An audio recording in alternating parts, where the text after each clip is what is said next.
ख्रिस्त में मेरे प्रिय भाइयों तथा बहनों, हम सबके दिल में हमारे घर के लिए एक विशेष प्रेम रहता है और हम अपने घर की सुरक्षा तथा सुंदरता के लिए उचित कदम उठाने के लिए तैयार रहते हैं। इसलिए क्योंकि हम अपने घर में न केवल हमारा व्यक्तिगत जीवन परंतु हमारे परिवार के लोगों तथा प्रियजनों के साथ हमारे जीवन के साधारण तथा सुख दुख के पल भी बिताते हैं। इसलिए हमारा घर हमारे पहचान से संबंधित हो जाता है। क्या आपने कभी उस घर के बारे में सोचा है जहां माता मरियम ने अपना जीवन बिताया था? आज कलीसिया लोरेटो की धन्य कुमारी मरियम का पर्व मना रही है, इसलिए क्योंकि यह माना जाता है कि इटली देश के लोरेटो नामक गांव में माता मरियम का घर अभी भी प्रस्तुत है। परंपरा के अनुसार नाज़रेथ का यह छोटा घर माता मरियम के माता पिता संत जोआकिम और संत आना का घर था, जिसमें माता मरियम का निष्कलंक गर्भागमन हुआ था। मरियम के घर होते हुए यह भी माना जाता है कि इसी घर में मरियम ने स्वर्गदूत गैब्रियल का संदेश स्वीकार करते हुए ईश्वर का पुत्र हमारे प्रभु यीशु ख्रिस्त को अपने गर्भ में धारण किया था।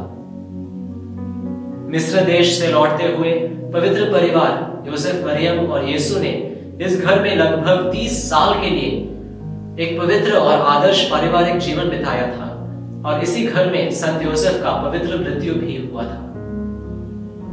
इसलिए 4वीं शताब्दी से ही यह घर ख्रिस्तीय लोगों के लिए एक भक्ति का केंद्र और तीर्थ यात्रा का जगह बना रहा है।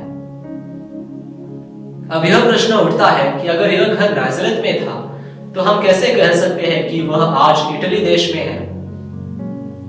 सन 1291 में जब मुसलमान सेनाओं से पराजित होते हुए ख्रिस्तीय लोगों को इजराइल से निकलना पड़ा, तो कहा जाता है कि स्वर्गदूतों ने ही इस घर को उठाकर चमत्कारी रूप से उसे क्रोएशिया देश में पहुंचाया था।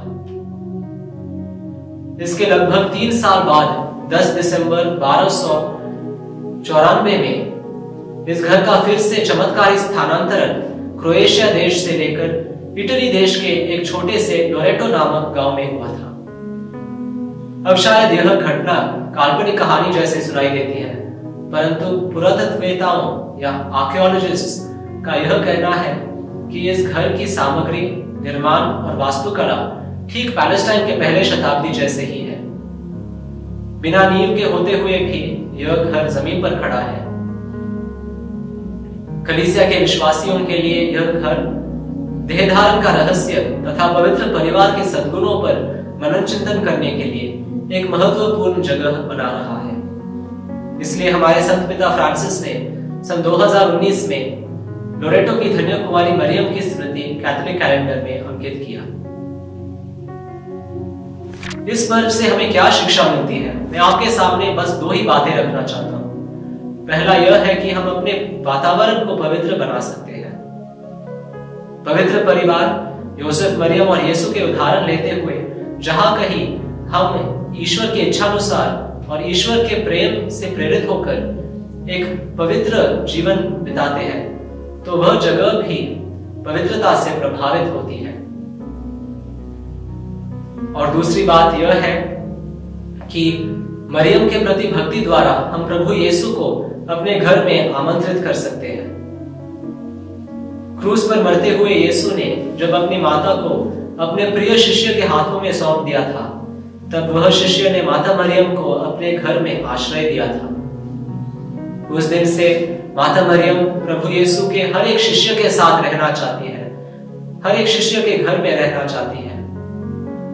लोरेटो की और एक विशेषता है कि लोरेटो के मंदिर से ही माता मरियम की प्रसिद्ध स्तुति विनती शुरू हुई थी, जो हम काफी बार रोजरी के बाद कहते हैं। मरियम के प्रति भक्ति एक ऐसा अमूल्य भंडार है जिससे हम अपने जीवन के लिए अनेक आध्यात्मिक वरदान प्राप्त कर सकते हैं। प्रिय भाइयों तथा बहनों, हम आगमन काल में हैं और 2 ही दिन पहले हमने माता मरियम का निष्कलंक गर्भागमन का पर्व मनाया था। आने वाले दिनों में हम क्रिसमस और पवित्र परिवार के पर्व भी मनाने वाले हैं। इस समय में कलीसिया हमें यह प्रेरणा देती है कि हम अपने हृदय में प्रभु यीशु के लिए एक उचित जगह तैयार करें, क्योंकि वह सच में इमैनुअल है, ईश्वर जो हमारे साथ रहना चाहता है। आज हम लोरेटो की धन्य कुमारी मरियम की मध्यस्थता द्वारा हमारे सभी घर वालों के लिए भी प्रार्थना करें और इस कृपा के लिए भी प्रार्थना करें कि हम प्रभु के लिए योग्य मंदिर बन जाए और प्रभु की उपस्थिति हम सदा अनुभव कर सके। आमीन।